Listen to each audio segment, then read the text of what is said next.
안녕하세요. 안녕하세요.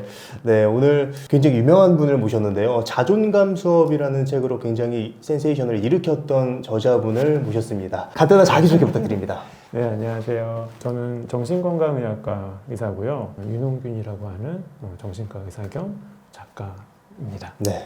그래서 오늘 제가 궁금한 게요. 네네. 우리 주변에 눈치 없이 계속 서운하게 하는 사람, 그렇게 나를 서운하게 만드는 사람들의 특징이라고 할 만한 게 네. 어떤 게 있을까요? 크게 두 부류로 나눠요. 한 부류는 본인이 눈치가 없다는 사실을 알고 계신 분들이에요. 아, 알고 있다. 네. 나는 눈치 없어. 난 눈치 없는 편이야. 알고 계신 분들이고, 또 한 부류는 본인이 눈치가 있다고 생각을 해요. 난 눈치를 본다고 생각해요. 근데 막상 눈치를 못 봐요. 이런 분들이 두 부류는 아닙니다.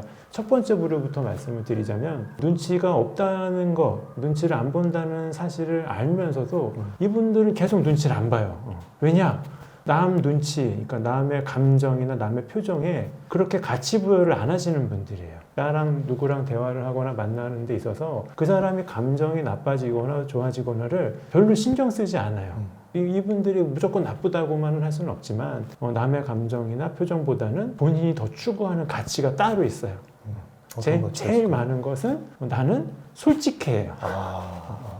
나는 진실만을 말할 뿐이야. 나는 있는 그대로를 표현할 뿐이야. 이것에 더 가치를 두는 분들이에요. 그러다 보니까 뭐 이런 분들이 공직사회에서 청렴결백한 역할을 맡고 있을 때는 좋을 수 있어요. 권력자에게 직언을 해야 되는 입장이거나 그럴 때는 되게 존경받을 수도 있는 분이에요. 근데 문제는 때와 장소를 가리지 않고 내가 뭐 권력자도 아니고 그렇게 직언을 할 필요도 없는데 자기 나름대로는 있는 그대로 솔직하게 그대로 마음을 표현하는 것이 되게 중요한 가치라고 생각해서 눈치를 안 보시는 분들인 거죠. 자연히 남을 좀 서운하게 만들 수 있고 매너 없다는 얘기를 들을 수 있다는 그런 단점이 있습니다. 그리고 또 하나는 감정이 뭐가 중요하냐, 상처받는 게 뭐가 중요하냐, 문제가 생겨서 힘든 거니까 해결하는 게 제일 중요한 게 아니냐. 그래서 상대방이 어떤 감정 상태를 겪고 있는지 일단은 감정부터 추스리고 해결책이 나와야 되는데 이분들은 무조건 해결책만 생각하시는 분들이에요. 나는 지금 아파가지고 감정이 아파서 먼저 좀 힘든데 이 사람들이 생각하는 해결책은 따로 있다라고 생각해서 이성적인 것들을 추구하시는 분들이 상대방으로 하여금 눈치를 못 봐서 서운함을 불러일으킬 수 있는 분들이죠. 중요한 건 뭐냐면 이분들이 본인이 되게 잘하고 있다고 생각해요. 나는 솔직하게 얘기하고 있는 거 잘하고 있다고 생각하고 감정을 무시하고 있는 걸 잘하고 있다고 생각하시는 경우가 많다 보니까 잘 안 고쳐지는 특징이 이제 있죠.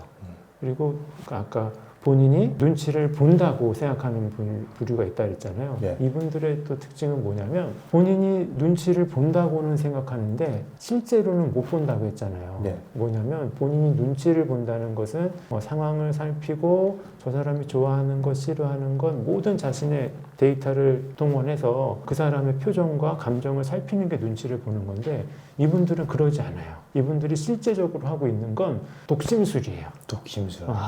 본인이 남의 마음을 읽고 있다고 생각해요. 착각하는 거예요. 그래서 쓱 봐요. 자세히 들여다보지 못하고 그냥 쓱 봐요. 쓱 보고 저 사람은 나를 싫어해. 저 사람은 평소부터 나한테 안 좋은 감정을 가지고 있었어. 저 사람은 나한테 질투하는 거야 라고 생각을 해버려요. 감정을 살피지 못하고 그 사람의 생각을 본인이 읽고 있다라고 생각을 해서 본인이 눈치를 빠르다고 생각하는데 대부분은 그냥 부정적인 생각을 많이 하시는 분들이 나는 눈치가 빠르다고 생각하지만 자꾸 사람들 사이에서 헛바퀴를 자꾸 돌게 되는 거죠. 그런 사람들이 내 주변에 있을 때 내가 굉장히 영향을 받을 것 같거든요. 그렇죠. 그런 사람들과의 인간관계에서 좀 어떻게 대처를 하는 게 좋을까요? 일단은 그런 분들 주변에 눈치 없이 막 이 말 저 말 하시는 분들 때문에 서운함을 겪고 계시는 분들은 진심으로 위로를 전하고 싶다. 그런 거는 당연히 서운할 수 있으니까 서운할 수 있다는 것에 공감을 좀 해드리고 싶다. 이게 먼저 1단계니까 말씀을 드리고 싶고요. 이제 해결책을 드리자면 뭐 여러 가지 방법은 있겠지만 일단은 그 사람과 나의 관계를 좀 생각해 주셨으면 좋겠어요. 우리가 인간관계에서 모든 사람하고 사랑할 필요는 없다. 이런 말은 되게 이제 상식이 됐잖아요. 눈치 없는 사람이 주변에 있는데 그 사람과의 나와의 관계가 어떤 관계인지를 먼저 좀 생각을 해봐야 됩니다. 그 사람과 나의 관계가 사실은 뭐 가까운 사이가 아니야. 그냥 뭐 지인 정도야. 뭐 헬스 트레이너야. 내가 단골 식당 그 식당 주인 아줌마야. 이런 분이면 사실 이 사람하고 친하게 지낼 필요도 없고. 그렇죠. 그냥 밥만 잘 먹으면 되는 거고 운동만 잘 배우면 되는 거잖아요. 그럼 저 사람은 눈치가 없는 사람이구나. 눈치가 없는 단점이 있네. 근데 밥은 기가 막히게 요리를 잘해. 맛있어. 그럼 가는 거예요. 근데 내가 맛있는 음식을 먹고 싶은 날은 가고 내가 좀 오늘 힐링을 하고 싶고 내가 좀 조용하게 밥을 먹고 싶은 날은 다른 식당에 가는 거죠. 그러니까 관계의 목적이 굉장히 중요할 그렇죠. 수 있다. 그렇죠. 예. 이거를 잘못 엇박자를 내버리면 그냥 도망쳐야 될 사람인데도 그 사람한테 자꾸 뭔가를 좀 가가지고 제시를 하고 바꾸려고 노력하고 더 가까이 가서 서운하고 막 그러거든요. 예. 그래서 그 사람과의 나의 관계가 멀어져도 충분히 괜찮은 관계라면 멀어지는 게 좋고 이 사람하고 굳이 같이 가야 돼. 뭐 가족이야. 아니면 매일매일 봐야 되는 직장이냐. 그러면은 기분 좋을 때 얘기를 좀 해야죠. 얘기를 하는데 좀 모범 답안을 좀 가르쳐 줬으면 좋겠어요. 안 그래도 눈치가 없고 눈치를 못 보는 분인데 많이 실수를 하시는 게 자꾸 테스트를 해요. 이 사람이 내가 이걸 사갔을 때 어떤 반응을 보일지 자꾸 이제 테스트를 해요. 그 역시나 이 사람은 눈치가 없어서 엉뚱한 반응을 보여. 그리고 또 뭘 이거를 또 뭐 준비를 해서 무슨 말을 던져봐. 그럼 이 눈치를 잘 봐서 이 말을 해줬으면 좋겠는데 역시나 또 틀려. 그래서 계속 서운함만 쌓여가는 경우도 많고 이 사람은 정말 눈치 보는 기능이 퇴화되어 있어서 왜 자기가 이렇게 배제되는지도 모르는 경우도 많거든요. 네. 그래서 한 번쯤은 가까운 사람이라면 한 번쯤은 나는 이런 말을 듣고 싶다. 내가 이런 상황에서 이런 행동을 하면 이런 말을 듣고 싶다. 이런 말이 모범 답안이다. 라고 답안을 한 번쯤은 제시를 해주는 게 맞습니다. 그래야지 이 사람하고 손절을 할 때도 좀 마음이 편해요. 정답을 알려줬는데도 굳이 정답을 쓰지 않거나 정답을 여러 번 가르쳐줬는데도 못 쓰면 이거는 안 되는 사람이거든요. 그래서 포기를 할지 손절을 할지 내 마음이 편하려면 한 번 이상은 정답은 알려주는 게 좋습니다. 그런데 사실 이렇게 뭔가 나의 솔직한 마음을 말하는 게 굉장히 좀 네. 어려운 사람들이 많이 있는 것 같아요. 약간 네. 자존심 상하기도 하고 네, 네. 지는 것 같기도 하고 이렇게까지 말해야 돼? 라는 그렇죠. 생각이 들기도 하거든요. 네네. 예. 말하기가 좀 불편하죠. 불편한데 그래도 사람들은 누구나 자기가 좀 좋은 사람으로 기억되고 싶거든요. 그런 욕구도 있으니까 자신이 좀 표현을 했으면 좋겠다. 물론 뭐 표현하는 게 건강상에도 좋고 관계를 이어나가는 데도 좋지만 못 하시는 분들은 너무 힘들어 하시더라고요. 그래서 그런 분들께 말씀드리고 싶은 것은 예. 많은 분들이 나는 표현은 안 했어. 나는 꼭 참았어. 그래서 사람들은 모를 거야. 라고 생각들을 하시거든요. 근데 사실 그렇지 않다는 거예요. 다 알죠. 네. 말을 안 했다 뿐이지 네. 온몸으로 사람은 자신의 감정을 표현하고 있어요. 그거를 뭐 이렇게 두는 사람도 있고 쿵 찍고 나가는 사람도 있고 아니야 나 괜찮아 아무렇지도 않아 하는데 사람들은 다 느껴지긴 느껴지거든요. 그러니까 그것보다는 말로 하는 게 낫다는 거예요. 내가 뭐 때문에 어떤지 말로 안 하면 괜히 사람들이 오해를 해요. 그렇네요. 그렇죠. 예. 그래서 말로 표현하지 않아도 그냥 새어 나가고 있으니까 예. 어차피 표현이 되고 있으니까 오해를 발생시키지 않으려면은 언어로 그리고 또 우리는 대한민국 사람들이 가지고 있는 정말 좋은 기술이 뭐예요? 글자잖아요. 우리는 한글을 보유한 민족이고 모든 소리와 느낌을 표현할 수 있는 다양한 단어들이 있잖아요. 또 우리가 그거를 가지고 있는 어떤 좋은 자원이니까 한글을 사용했으면 합니다. 선생님이 그렇게 말씀해 주시니까 한결 말하는 게 편하게 할 수 있을 것 같다는 생각이 드네요. 네. 그렇다면 반대로 네. 유달리 마음 방어력이 약해서 네. 사람들이 하는 말에 별것도 아닌 말인데 네. 쉽게 상처받고 서운해하는 사람들도 있는 것 같아요. 네. 네. 이런 사람들은 어떤 특징을 가지고 있을까요?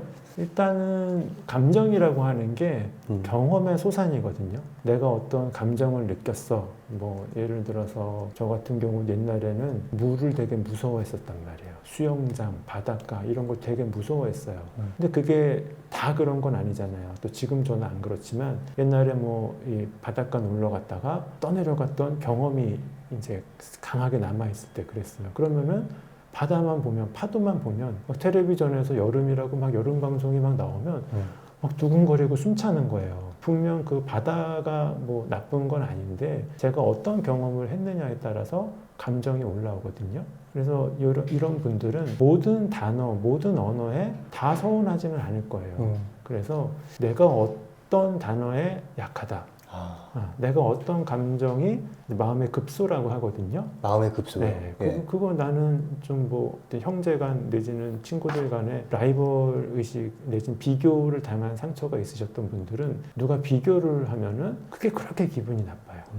또 어떤 분들은 누군가가 나를 질투를 하는 것 같고 부러워하는 느낌이 들면 그게 또 그렇게 기분이 나쁜 분도 있고 그렇거든요. 그래서 내가 어떤 것에 약한지 무엇이 급소인지는 알고 있는 게 좋죠. 그래서 나는 이런 게 급소인 사람인데 그 말을 자꾸 하는 사람이 있어. 네. 어떤 내가 학원을 가려고 하는데 한 분은 가르치는 실력은 별로 뭐 안 좋지만 비교를 참 안 하는 선생님이 있어. 근데 이분은 가르치는 실력은 좋은데 비교하는 습관이 있는 분이 있어. 그러면 이제 내가 선택을 할 때 나는 비교가 지금 급소니까 이런 쪽은 좀 피했으면 좋겠다. 이 선생님이 더 좋은 선생님이 될 수도 있다는 거죠. 그래서 누구나 자신이 경험한 거에 따라서 감정적인 급소가 있으니까 그것을 피해갈 수도 있고 그것을 좀 보완할 수도 있고 본인을 알고 있는 것은 상당히 중요한 일이다. 이렇게 말씀드리고 싶어요. 그렇다면 그렇게 어떤 내 급소가 건드려졌을 때 네. 우리가 좀 어떻게 행동할 수 있을까요? 그렇죠. 급소가 이제 건드려졌죠. 예. 살다 보면은 그냥 나쁜 사람도 있고 본의 아니게 그냥 툭 건드리고 가는 사람도 있죠. 그러면 막 기분이 나쁘죠. 이게 되게 중요합니다. 마치 누가 쿡 이렇게 날카로운 걸로 찌르면 피가 나는 것처럼 급격한 반응이 나타나는 게 제일 먼저 나타나는 게 감정 반응이에요. 그래서 뭐 억울하든지 슬퍼지든지 뭐 화가 나든지 뇌 속에서는 편도체라고 하는 부분이 부정적인 감정을 관장하거든요. 그러니까 어떤 부정적인 감정이든 편도체가 막 달아올라요. 편도체가 달아올라서 감정이 상하고 감정이 상하다 보면 이제 생각에도 영향을 끼쳐요. 내가 부정적인 감정을 자꾸 갖고 있다 보니까 생각에도 영향을 끼쳐서 자꾸 부정적인 생각이 들어요. 그 사람에 대한 부정적인 생각도 들고 나에 대한 부정적인 생각도 들고 또 막 부정적인 기억들이 막 떠올라요. 내가 어떤 감정과 어떤 생각이 계속 반복되다 보면 예. 이게 어떤 그 사람의 생활 패턴이 돼버려요. 자꾸 화내는 사람. 굳어지는군요. 네, 예. 자꾸 이게 급소가 많아. 급소가 많고 뭐만 하면 자꾸 화를 내는 사람이 되면 그 사람이 예측 가능한 것을 성격이라고 하거든요. 그 사람의 어떤 삶의 태도나 성격이 이제 돼버리는 거죠. 그리고 그 사람의 이미지가 되고 대인관계를 하는데 상당히 불리해 줄 수도 있죠. 그래서 많은 분들이 내가 이제 앞으로 다른 삶을 살려면 성격을 어떻게 바꿔야 되나요? 내가 어떤 삶의 태도를 지녀야 되나요? 이렇게 생각을 하세요. 이미 결과물이 3단계 내려진 게 태도인데 자꾸 태도부터 자꾸 바꾸려고 하세요. 이러면 또 감정이 억압되고 생각이 안 바뀌어가지고 며칠 태도만 그냥 바꾸다가 다시 돌아가고 반복합니다. 그래서 우리가 지금부터 손봐야 될 것은 내 감정이다. 내가 지금 이런 감정을 느꼈었구나. 이런 감정 느끼다 보니까 이런 생각을 하게 됐구나 해서 내 감정을 돌봐주는 작업을 제일 먼저 해야 된다는 거죠. 그럼 또 감정을 어떻게 돌봐줄 것이냐? 예. 이 얘기를 드리면 많은 분들이 관심을 끊어요. 이게 다 너무 힘들어요. 이 얘기를 하려면. 노심에서는 많은 분들이 관심을 가지실 겁니다. 예. 그런데 이 감정을 어떻게 대처해야 되는지를 말씀을 드리면 대부분 나오는 반응이 그거 저도 알아요. 이거요. 지금 아실 거예요. 그래서 뭐냐면 감정을 대처하는 유일한 방법은 공감입니다. 공감이요? 네. 이 얘기를 지금 한 20년 전부터 무슨 육아 전문가, 뭐 인간관계 멘토가 계속 해주고 있어요. 근데 우리가 계속 그 메시지를 무시하고 있어요. 그래서 공감은 뭐냐면 감정을 이해해 주는 거거든요. 그래서 네가 그래서 화가 났구나. 그래서 네가 서운하구나. 그래서 슬퍼져서 울고 있구나. 이것을 한번 이해해 주는 과정인데 이 과정을 건너뛰고 자꾸 생각을 바꾸려고 그러고 태도를 바꾸려고 그래서 1단계가 성립이 안 되니까 2, 3단계가 계속 무너지는 거거든요. 그래서 충분한 시간, 그래봤자 5분, 10분이에요. 내가 누군가에게 마음을 다쳤다면 5분, 10분이라도 내가 그것 때문에 내가 마음이 다쳤구나. 그럴 수 있지. 이러면 안 되지가 아니라 그럴 수 있지. 그럴 수 있지. 그럴 수 있지. 충분히 그럴 수 있지. 이 과정부터 자기 자신한테 공감을 좀 해줘야죠. 공감해주고 나에게 공감을 주는 뭐 따뜻한 차가 있으면 뭐 차를 마시기도 하고 음식이 있으면 먹기도 하고 자기 감정이 어느 정도 호전이 됐어. 나아졌어. 그러면 이제 야 이걸 어떻게 생각해 볼까? 그러면 이제 좀 아이디어가 빨리빨리 나와요. 그래서 이런 상황을 어떻게 생각하면 좀 긍정적으로 받아들일 수 있을까? 어떻게 하면 좀 기회를 볼 수 있을까? 감정이 어느 정도 소진돼야지 생각도 가능해지니까 자기 자신에 대한 감정을 공감을 해줘야 된다. 이해를 5분, 10분이라도 반드시 해주는 절차를 그냥 무시하면 안 됩니다. 사실 정말 소중한 사람이 힘들어할 때 네. 우리가 그 사람에게 그럴 수도 있지라는 말을 할 것 같거든요. 네, 그런데 그런 말을 나한테 하는 경우는 많이 없는 것 같습니다. 그렇죠. 그래서 이 영상을 보시는 분들은 지금이라도 네. 나한테, 자기 스스로한테 네. 그럴 수도 있지라는 말을 한번 해보는 것은 어떨까 네. 하고 좀 제안을 드리고 싶네요. 그럼 또 궁금한 게요. 네. 좀 더 예방 차원에서 내가 인간관계에서의 어떤 내 내면의 방어력, 네. 그리고 마음의 어떤 지구력, 네. 이런 것들을 키울 수 있는 네. 방법이 우리가 살면서 할 수 있는 방법이 따로 있을까요? 일단은 제가 이제 임상에서 경험한 것을 토대로 말씀을 드리자면 뭐 실패했다든지 사람 때문에 상처를 받았다든지 뭐 그런 일은 사실 늘 겪어요. 매주 이제 내담자분들을 만나거나 내가 뭐 일상생활에서 사람들을 만나면 매일매일 내 방어력을 뛰어넘는 일이 생깁니다. 그런데 어떤 사람들은 방어를 잘 해내고 어떤 사람들은 방어를 못 해내거든요. 그 시작점이 뭐냐면 내가 오늘 상처를 받았어요. 상처를 받은 것을 끝으로 생각하는 사람들이 있어요. 이러해서 내가 상처를 받았다. 이렇게 끝나는 거예요. 결과라고 생각하는 그렇죠, 거죠. 그렇죠. 예. 그래서 뭐 이러해서 내가 수험생인데 이러해서 불합격이 됐어. 이것으로 이야기가 끝났다라고 생각하시는 분들은 좀 방어가 잘 안 되시는 분들이에요. 그래서 우리 인생을 한편의 드라마라고 했을 때 연애도 할 수 있고 뭐 성공의 도전도 할 수 있고 시험의 도전도 할 수 있잖아요. 그래서 이렇게 해서 실패로 끝났습니다. 이렇게 단정 지으시는 분들은 좀 마음이 좀 잡기가 힘들다. 반대로 강하신 분들, 방어력이 있으신 분들은 또 누구나 뭐 안 좋은 일 겪으면 마음은 힘들지만 한 2, 3일 쉬고 나서 요 실패, 좌절 이런 사건들을 이제 시작점으로 데리고 들어요. 그러니까 아까에서 도전을 했던 거는 드라마 시즌 1의 끝이었고 그렇게 이제 상처받은 남자가 주인공이 돼서 시즌 2에 이제 등장을 한 거예요. 그런 이제 세계관이 좀 다릅니다. 그래서 상처를 받을 수도 있고 살다 보면은 뭐 좌절을 겪게 되는 사건은 만날 수밖에 없는데 네. 그걸로 끝났습니다가 아니라 상처받은 사람이 이제 소설의 5단계 있잖아요. 발단, 전개, 위기, 절정, 결말이 있듯이 그 사람이 이제 내가 주인공인 거죠. 실패한 재수생이, 취준생이 열심히 노력하다가 잘 안 된 실연을 당한 한 남자가, 한 여자가 이제 시작된다고 보는 거죠. 그래서 앞으로 어떤 일들이 생길까, 앞으로 어떤 갈등이 생길까, 그런 갈등이 생길 때 어떻게 할까, 이제 앞으로를 생각하시는 분들은 좀 강하신 분들이시죠. 그래서 좀 약하신 분들은 왜 실패했을까? 도대체 뭐가 문제였을까? 이거에 너무 함몰되신 분들은 자꾸 이제 일어나기가 힘드신 분들이고, 원인 분석은 짧게 하시고, 앞으로 어떻게 사는 게 좋을까? 앞으로 어떻게 이 난관을 해결해 나갈까? 작전을 짜고 그 작전에 맞춰서 행동을 옮기시는 분들은 좀 강하신 분들인 것 같고, 그래서 항상 이게 끝이 아니라 끝이라고 생각이 들겠지만 한 2, 3일 정도 힐링하고 자기 공감하고 난 다음에는 야, 이 시즌2를 어떻게 끌고 갈 수 있을까? 이게 어떻게 위기랑 또 절정을 또 하지해서 해피엔딩으로 갔으면 좋겠다. 이런 또 세계관을 장착을 하시는 게 상당히 도움이 되는 것 같습니다. 이게 굉장히 큰 울림을 주는 말이라서 그래요? 예, 그냥 결말이 난 게 아니라 나는 계속 살아가고 있는 어떤 그렇죠. 능동적인 존재다. 이게 절망이 아니라 희망이라는 느낌으로 저한테 딱 와닿았거든요. 그렇죠. 예. 항상 그렇죠. 이게 좀 어떻게 보면 허무한 얘기일 수도 있어요. 어떤 분이 막 달리고 있는데 열심히 하고 있는 분한테 이분을 단기전으로 끝내려면 이 사람 어떻게 잠깐이라도 쥐어짜려면 며칠만 더 해. 며칠만 더 해. 그럼 끝이야. 그러면 성공이야. 이제 앞으로 탄탄대로가 열려. 이렇게 막 제가 응원할 수도 있거든요.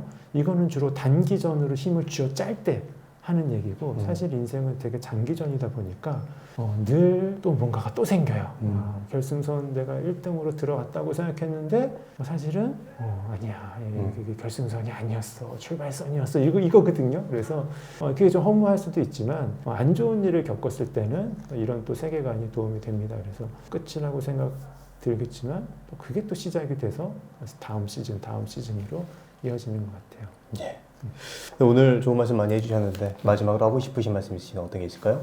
두 가지 없는 것 두 가지를 미리 말씀을 드렸으면 좋겠어요. 예. 뭐냐면 끝은 없다. 영원한 것은 없다.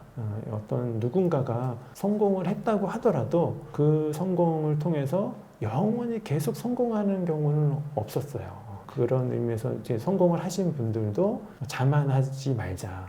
또 반대로 뭔가가 좀 안 풀리고 있다라고 하더라도 포기할 필요까지는 없다. 인생은 계속 뭔가가 이어지는 연속성이기 때문에 우리가 좀 지치고 힘들고 괴로우니까 기분 탓에 자꾸 끝이다 이러면 끝날 것이다 라고 생각하는데 사실은 그런 거 없다라는 얘기를 하나 드리고 싶고 또 하나는 뭐가 없냐면 예. 나만 그런 거 없어요. 우리가 힘들다 보면 네. 나만 그런 것 같아. 제가 나한테만 저러는 것 같아. 그런 거 없다는 거죠. 우리가 자연물 중에 하나니까 호모사피엔스 중에 한 종이거든요. 그런데 나만 그럴 일은 없습니다. 그래서 그 사람이 나를 서운하게 했더라고 하더라도 그 사람은 원래 여러 사람을 서운하게 하는 사람이니까 나만 멘탈이 약하다, 나만 나약하다 이런 생각 안 하셨으면 좋겠습니다. 네. 오늘 윤홍균 선생님을 모시고 쉽게 서운해지는 사람들의 특징과 그렇게 만드는 사람들의 특징 그리고 그런 상황에서 내가 어떻게 마음의 힘을 키울 수 있는지에 대한 이야기를 나눴습니다. 그럼 오늘의 심리학은 여기까지 하도록 하겠습니다. 좋은 말씀 해주셔서 감사합니다. 네, 감사합니다. 감사합니다. 네.